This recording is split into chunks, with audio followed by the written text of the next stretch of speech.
Hello students, welcome again at my YouTube channel. आप सबका स्वागत है आपके अपने चैनल मैथरेक्ट पर। पिछली वीडियो के अंदर हमने बात की थी आपके 11th क्लास के सिलेबस की। उसमें मैंने आपको आपके सिलेबस के बारे में बता दिया था कि इस पूरे सेशन के अंदर हमने क्या पढ़ना है और किस तरीके से पढ़ना है। और आज हम बात करेंगे चैप्टर नंबर 1 समुच्चय की। तो चलिए शुरू करते हैं। तो सबसे पहले तो हम बात करेंगे समुच्चय की परिभाषा की कि समुच्चय वास्तव में है क्या, इसकी परिभाषा को किस तरीके से लिखना है। तो ध्यान दें, परिभाषा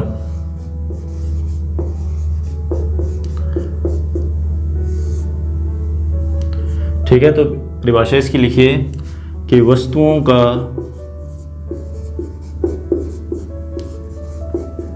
सुपरिभाषित संग्रह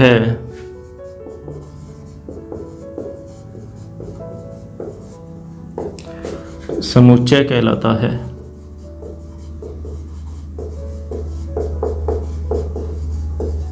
ठीक है, साथ साथ आप नोट करते रहना इसे कि वस्तुओं का सुपरिभाषित संग्रह जो है वो क्या कहलाता है, समुच्चय कहलाता है। देखिए, समुच्चय की परिभाषा तो हमने लिख दी, लेकिन इस परिभाषा के अंदर अगर बात की जाए तो एक शब्द हमने जोड़ा है, सुपरिभाषित। देखिए, समुच्चय की एक परिभाषा, ये अकेली एक ऐसी परिभाषा है जिसको परिभाषित करने के लिए हमने अलग से एक सुपरिभाषित वर्ड जो है यहाँ पर ऐड किया है। हमें यहाँ पर सुपरिभाषित और एक बात और है, यही संग्रह, एक इसे इन दोनों बातों को समझना है कि आपको करना क्या है। इसमें वस्तुओं का संग्रह करना है, और वो जो संग्रह है, संग्रह का मतलब यहाँ पर इकट्ठा करना, कि वस्तुओं को आपने इकट्ठा करना है। और वो जो वस्तुओं को आप इकट्ठा करोगे वो सुपरिभाषित होना चाहिए। यहाँ पर सुपरिभाषित का अर्थ क्या है वो लिख लीजिए नोट लगाकर। यहाँ सुपरिभाषित का अर्थ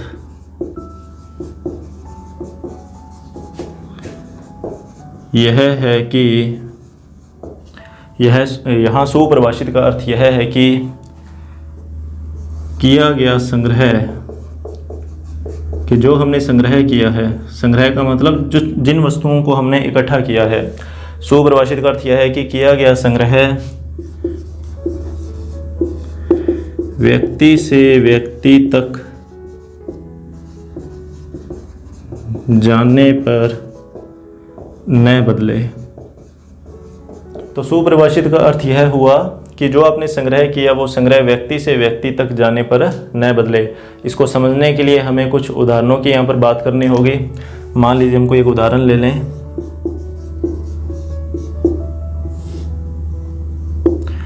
कि विश्व के 5 खतरनाक जानवरों का संग्रह। ठीक है, हमने एक ऐसा संग्रह लिखा है जो कि विश्व के 5 खतरनाक जानवरों का है। अब अगर हम इस संग्रह की बात करें तो यहाँ से क्लियर है कि 5 जो सबसे खतरनाक जानवर हैं, ठीक है, एक व्यक्ति से दूसरे व्यक्ति तक जाने पर हो सकता है कि यहाँ पर जानवरों के जो नाम लिखे जाएंगे यहाँ पर उनमें कोई चेंजिंग आ जाए। कि मेरे लिए हो सकता है कि 5 जानवर कोई अलग हों कि जो मेरे लिए ख़तरनाक हैं, किसी और व्यक्ति के लिए हो सकता है कि वे 5 जानवर खतरनाक ना हो, या उनमें से कुछ हो सकते हैं। तो अगर कोई परिणाम एक व्यक्ति से दूसरे व्यक्ति तक जाने पर बदलता है, अगर कोई परिणाम एक व्यक्ति से दूसरे व्यक्ति तक जाने पर बदलता है, तो हम ये बोलेंगे कि यह जो संग्रह हमने किया या ये जो परिणाम आया यह सुपरिभाषित नहीं है। तो यह संग्रह, या लिख देंगे यह संग्रह सुपरिभाषित नहीं है। ठीक है, इसी तरीके से एक और एग्जांपल हम इसका लें। ये नंबर 1 एग्जांपल। नंबर 2 कि 5 सर्वश्रेष्ठ नायकों का संग्रह है। ठीक है, मतलब एक्टर्स।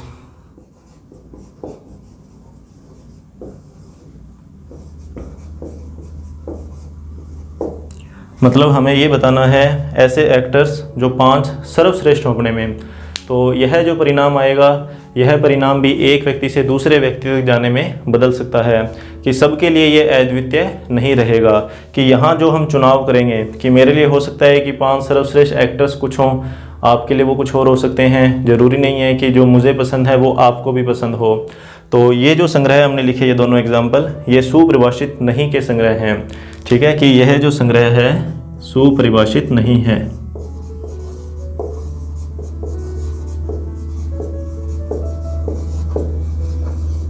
कि हमें संग्रह इस तरीके का बनाना है जो सुपरिभाषित हो, सभी के लिए एक जैसा हो, मतलब सभी के लिए एक जैसा। इसको हम ऐसे भी समझ सकते हैं, समझ सकते हैं कि सभी के लिए या सबके लिए एक जैसा,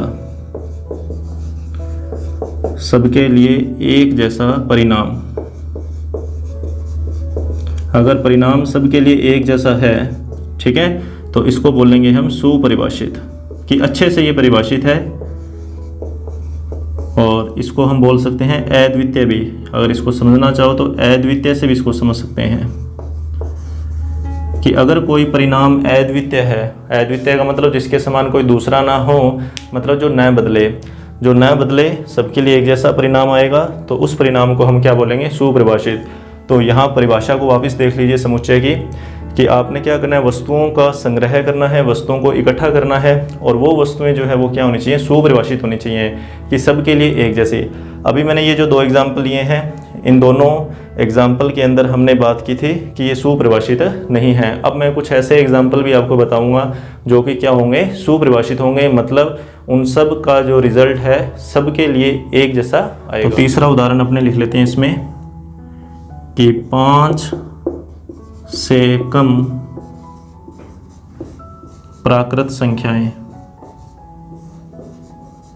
ठीक है, 5 से कम प्राकृत संख्याओं का संग्रह है। तो अभी इस संग्रह में देखिए कि 5 से कम प्राकृत संख्या, अगर किसी को प्राकृत संख्या की नॉलेज है, तो चाहे मैं अपनी बात करूं या किसी और की बात करूं, तो उन सब का जो रिजल्ट है वो एक जैसा ही आने वाला है। कि 5 से कम प्राकृत संख्या लिखनी है तो हमें ध्यान है कि 1, 2, 3 और 4, इसके अलावा कोई और परिणाम तो नहीं आएगा। या फिर अगर आप भी इसको लिखेंगे तो आप भी यही लिखेंगे 1, 2, 3 और 4, कि यहाँ पर जो संग्रह आया ये अद्वितीय है। ठीक है, अद्वितीय। एक और एग्जाम्पल इसका ले लेते हैं कि 5 और 10 के मध्य, ठीक है, 5 और 10 के मध्य विषम प्राकृत संख्याएं या प्राकृत संख्याओं का संग्रह है। ये जो भी एग्जाम्पल मैं यहाँ पे लिखवा रहा हूँ आप इसको नोट कर लेना। 5 और 10 के मध्य विषम प्राकृत संख्याओं का संग्रह, तो कौन कौन सी होंगी, विषम संख्या लेनी है, 5 और 10 के बीच में होनी चाहिए। तो एक तो है 7 और एक है 9। तो आप किसी से भी पूछना, इसका रिजल्ट यही रहने वाला है, ये चेंज होने वाला नहीं है। तो इस प्रकार के जो संग्रह होंगे जो कि संख्याओं से संबंधित होंगे, किसी नियम पर आधारित होंगे, इनको हम बोलेंगे कि ये सुपरिभाषित संग्रह है। ये जो दोनों एग्जाम्पल हैं ये दोनों ही सुपरिभाषित संग्रह के एग्जाम्पल हैं, सुपरिभाषित संग्रह।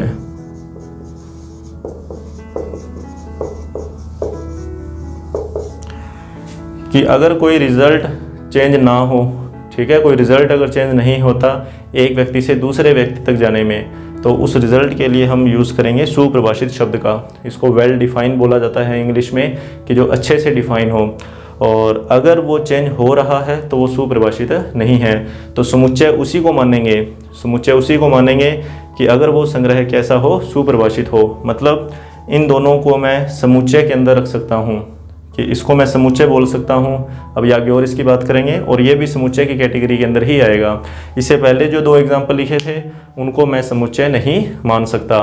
चलिए कुछ और उदाहरण इसके अपने कर लेते हैं। तो देखिए आपकी एक्सरसाइज 1.1 का जो पहला क्वेश्चन है उसमें आपको कुछ उदाहरण दे रखे हैं, और हमने ये बताना है कि ये जो उदाहरण आपके सामने, मतलब ये जो संग्रह हैं, ये सभी संग्रह, इनमें से कौन कौन से संग्रह समुच्चय बन सकते हैं। तो समुच्चय वही बन पाएंगे जो कि क्या हों, सुपरिभाषित हों, जिनका परिणाम अगर चेंज हो सकता है पर्सन टू पर्सन, एक व्यक्ति से दूसरे व्यक्ति तक जाने में अगर परिणाम चेंज हो सकता है तो वो समुच्चय नहीं बन पाएगा।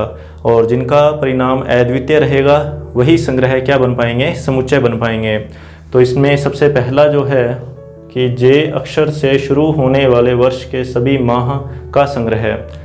आपको वर्ष के अंदर बताने हैं ऐसे कौन कौन से माह हैं जो कि जे अक्षर से शुरू होते हैं। तो अगर किसी को वर्ष के सभी 12 महीने ध्यान में हैं तो उनके लिए तो ये जो आंसर है वो क्या रहेगा, यूनिक रहेगा, अद्वितीय रहेगा। ऐसा नहीं है कि मेरे लिए जे अक्षर से शुरू होने वाले महीने कुछ और होंगे और आपके लिए कुछ और होंगे।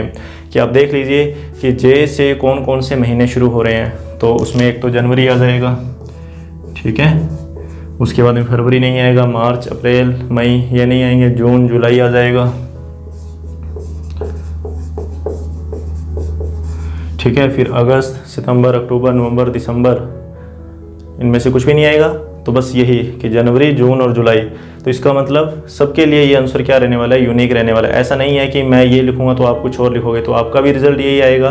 तो जो पहला संग्रह है, ठीक है, जो पहला संग्रह है यह समुच्चय बन सकता है, ठीक है, क्योंकि सबके लिए जे अक्षर से शुरू होने वाले जो महीने हैं वो अद्वितीय रहेंगे, चेंज नहीं होंगे।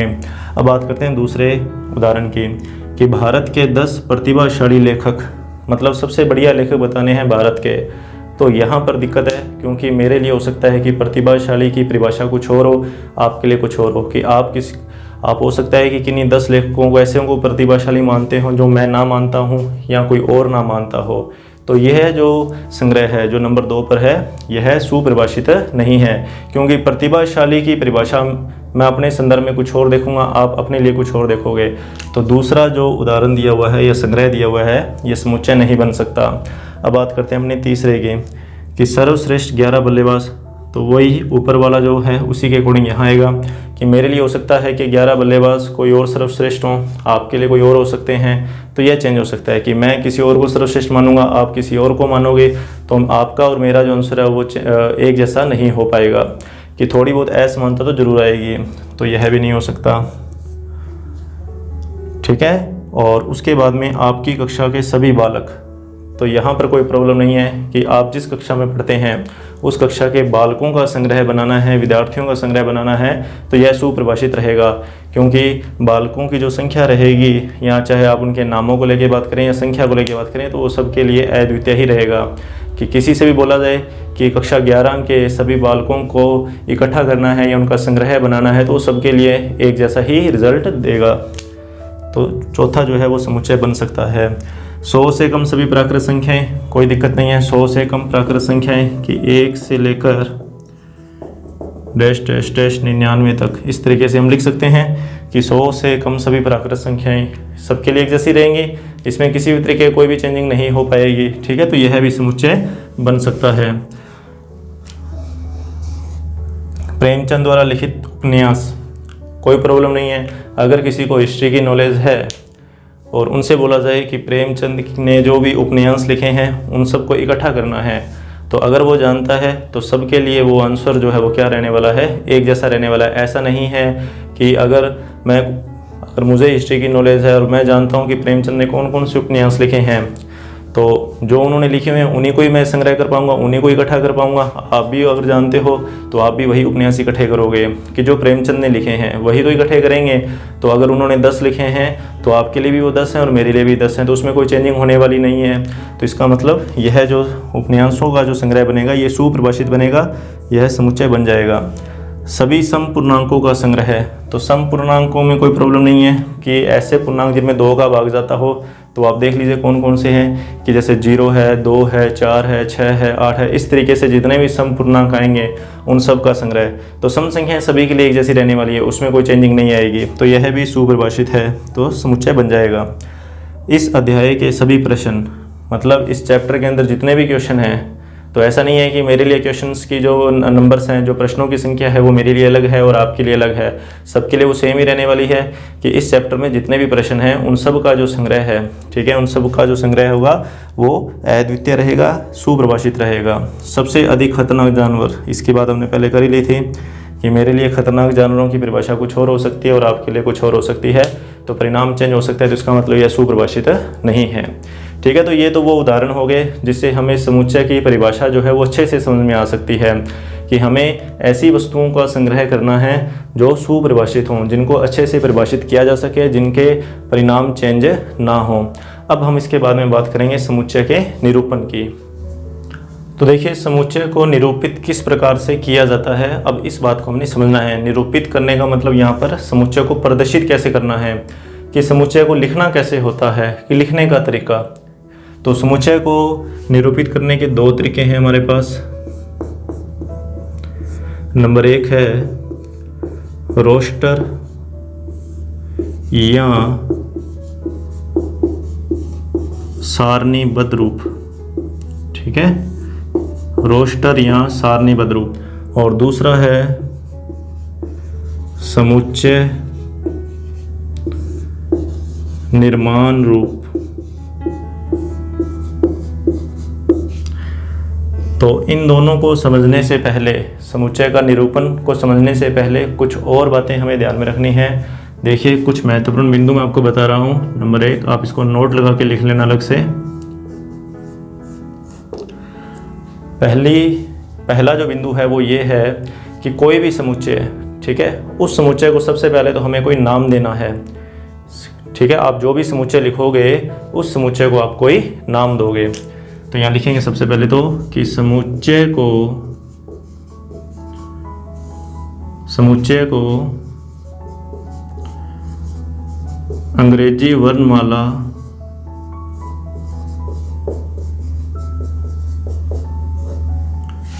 के बड़े अक्षरों द्वारा प्रदर्शित किया जाता है।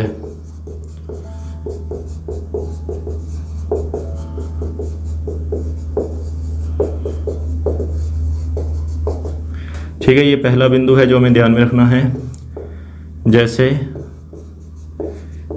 Capital A, capital B, capital C या X, Y, Z आदि, कि कोई भी समुच्चय, उस समुच्चय को सबसे पहले किसके बराबर लिखना है। ठीक है, समुच्चय तो चलो आ गया एक साइड, लेकिन वो किसके बराबर है, तो वो बराबर आएगा या तो A के या B के या C के या X, Y, Z, कुछ भी आप अपनी तरफ से अंग्रेजी वर्णमाला का कोई भी बड़ा अक्षर ले सकते हैं।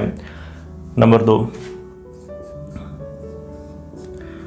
समुच्चय के अंदर,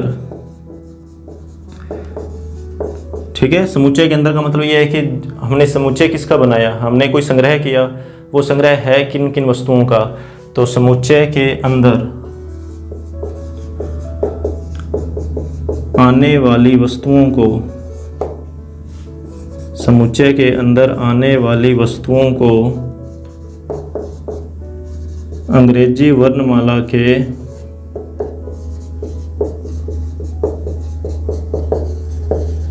छोटे अक्षरों द्वारा प्रदर्शित किया जाता है।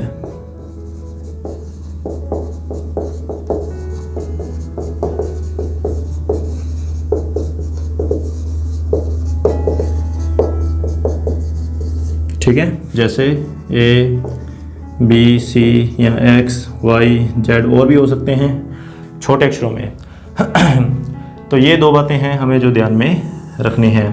एक पॉइंट और हम इसका बनाएंगे, नंबर 3, और उसमें ये ध्यान रखना आपको कि जो भी आपने समुच्चय लिखा और उस समुच्चय के अंदर आपने ये वस्तुएं लिखी कोई भी, ठीक है, समुच्चय के अंदर आने वाली वस्तुएं, उन वस्तुओं के कुछ और भी नाम हैं, कुछ उनके पर्यायवाची कह दो या कुछ समानार्थक शब्द हैं, ठीक है, उन शब्दों की बात करनी है कि समुच्चय के अंदर आने वाली वस्तुएं, समुच्चय के अंदर आने वाली वस्तुएं, समुच्चय के अंदर आने वाली वस्तुओं को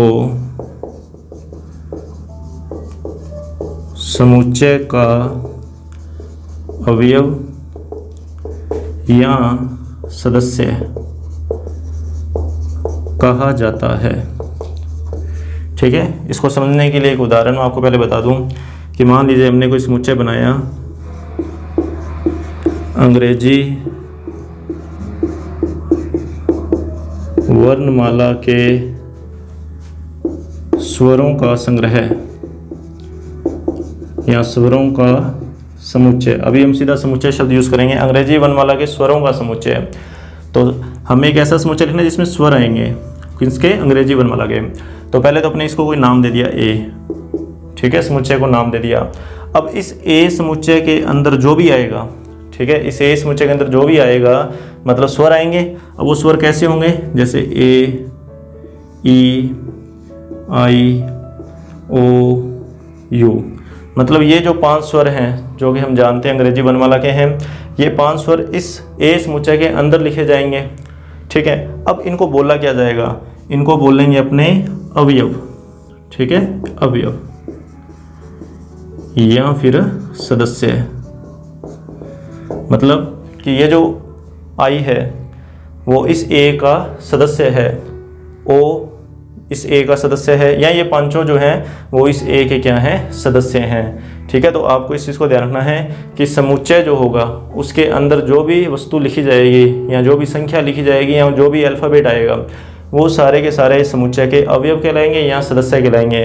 हम इसको ये भी बोल सकते हैं कि इस ए के अवयव हैं ये सभी, मतलब ई इसका अवयव है या सदस्य की बात है, यू इस ए का क्या है, अवयव या फिर सदस्य है। तो एक तो ये 3 पॉइंट अपने को ध्यान में रखने हैं। ठीक है, अब अपने बात करते हैं इन दोनों की कि रोस्टर या सारणीबद्ध रूप और समुच्चय निर्माण रूप क्या होता है।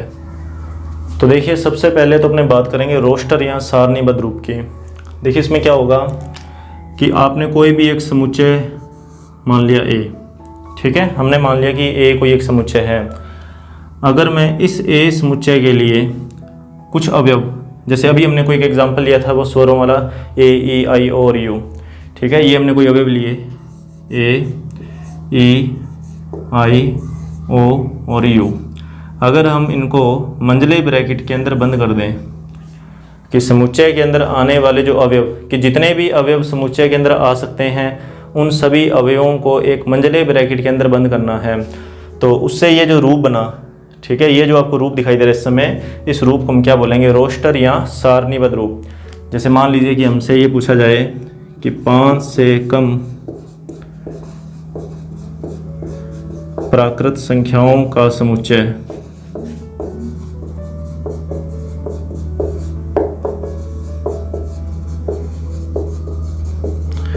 ठीक है, तो मैंने इसको कोई नाम दिया सबसे पहले, तो जैसे बी, इस समुच्चय को मैंने बी नाम दे दिया।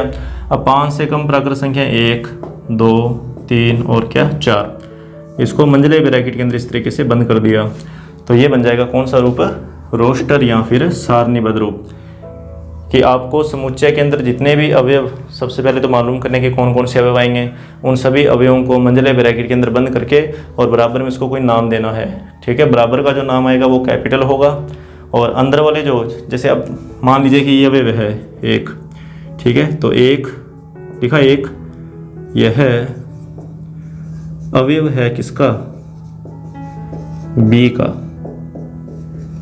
ठीक है, जो 1 है वो किसका अवयव है, बी का। ये 2 किसका अवयव है, बी का। ये 3 किसका अवयव, बी का। ये 4 किसका अवयव, बी का। अगर इनको प्रदर्शित करना पड़े तो आप इनको स्मॉल XYZ या ABC के रूप में भी मान सकते हैं। ठीक है, आप मान सकते हैं इसको किसी के भी बराबर भी, वो भी अपने आगे बात करेंगे, लेकिन अभी के लिए आपको सिर्फ ये रोस्टर या फिर सारणीबद्ध रूप जो है वो ध्यान में रखना है। अब बात करते हैं समुच्चय निर्माण रूप की, कि समुच्चय निर्माण रूप क्या होता है। देखिए, समुच्चय निर्माण रूप जो है वो एक तरीके का कथन है, या यूँ कह दो कि एक नियम है जिससे समुच्चय बनाया जाएगा। कि ये वाला जो समुच्चय आपके सामने लिखा हुआ है 5 से कम प्राकृत संख्याओं का समुच्चय है। ठीक है, तो इसको बनाने के लिए कोई हमारे पास इन्फॉर्मेशन थी, वो इन्फॉर्मेशन हमने ऊपर लिखी हुई है, तो इससे बना समुच्चय। ठीक है, इस लाइन से या इस कथन से हमने इस समुच्चय का निर्माण किया, तो इस लाइन को भी आपको एक समुच्चय का ही रूप देना है। किस प्रकार से देना है, अब उसकी बात करते हैं। देखिए, समुच्चय निर्माण रूप को लिखने का तरीका, सबसे पहले आप कोई भी एक समुच्चय जो बनाना चाहते हो उसका कोई एक नाम डिसाइड कर लो। कि मान लो हमने कोई समुच्चय बनाना है बी, बराबर का निशान लगाया, मंझला ब्रैकेट लगाया। ठीक है, अब आपको इस मंझले ब्रैकेट में क्या लिखना है, आपको मंझले ब्रैकेट में ये कथन लिखना है। अब वो कथन किस तरीके से लिखना है, तो सबसे पहले आप यहाँ पर लिखोगे x, ठीक है, और इसके आगे आप लगाओगे इस तरीके से कोलन का निशान, जिसको विसर्ग भी अपने बोलते हैं, और इसका यहाँ मतलब है जहाँ। ध्यान देना, ये पहला जो सिंबल अपने सीख रहे हैं इसको बोलेंगे अपने जहाँ। कि मैंने लिखा x, मतलब इस 20 समुच्चय के अंदर जो भी अवयव आएगा वो x के बराबर लिखा जाएगा। इस 20 समुच्चय में जो भी अवयव आएगा वो किसके लिए लिखा जाएगा, वो x के बराबर लिखा जाएगा। अब मैंने इसको लिखा, जैसे आगे कोलन लगाया, मतलब जहाँ x एक प्राकृत संख्या है जहाँ x एक प्राकृत संख्या है जो कि 5 से छोटी है, इस तरीके से। तो इसको बोलेंगे अपने समुच्चय निर्माण रूप। कि अब मैं इसे समुच्चय आसानी से बना सकता हूँ कि मुझे एक नियम मिल गया, ये नियम है,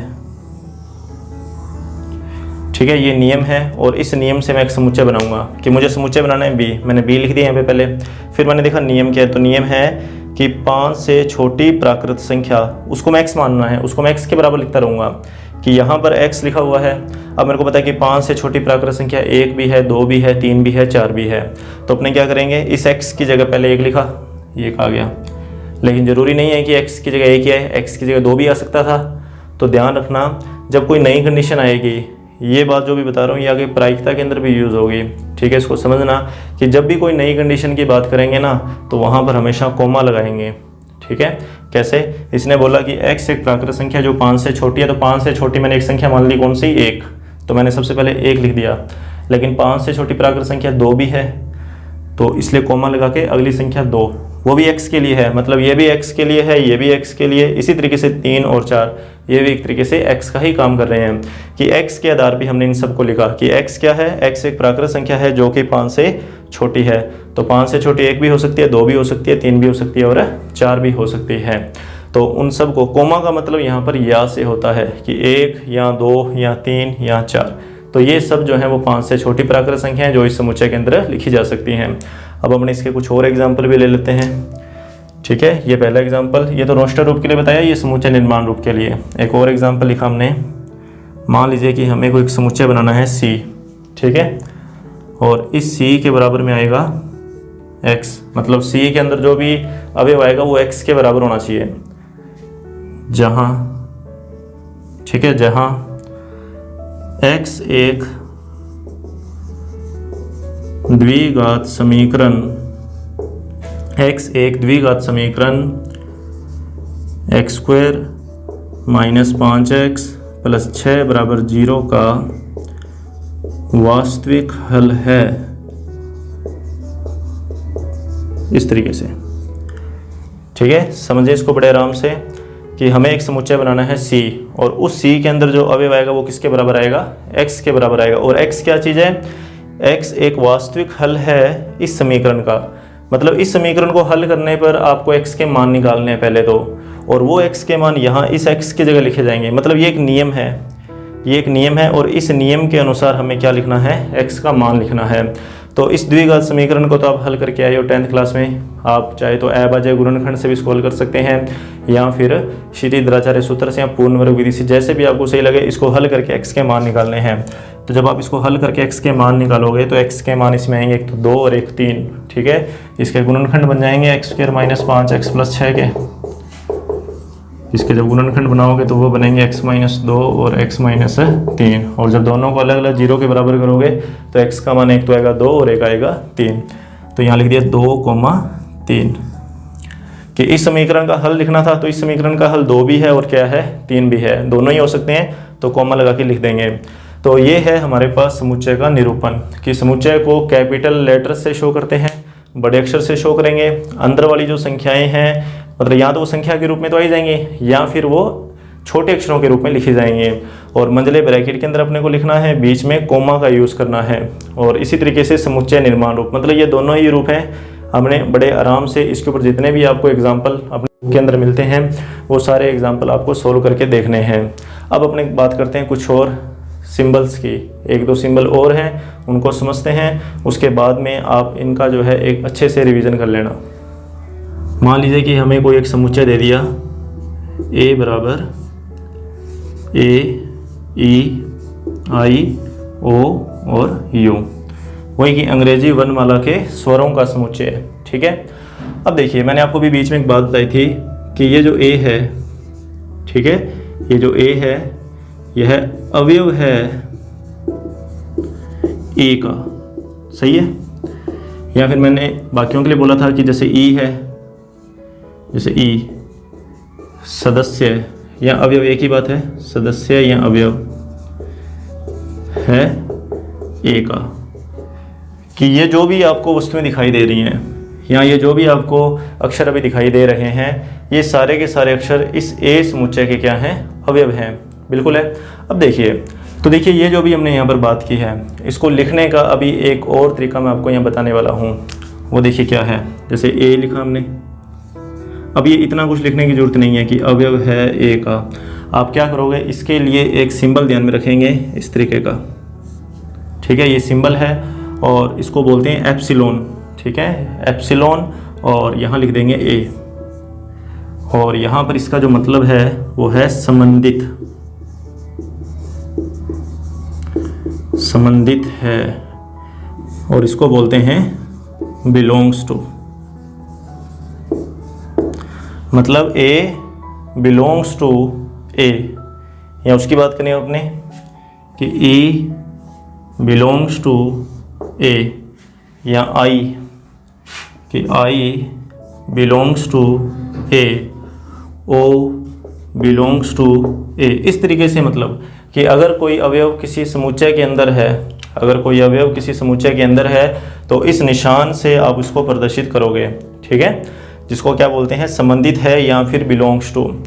अगर कोई अवयव इसमें नहीं है और उसको यहाँ पर लिखना हो कि जैसे मुझे पता है कि एम जो है वो इसका सदस्य नहीं है, ठीक है, एम अवयव नहीं है, एम अवयव नहीं है ए का, तो इसको मैं लिखूँगा M does not belongs to, कि बिलोंग्स टू का जो साइन है उसको कैंसिल कर देंगे, M does not belong to A.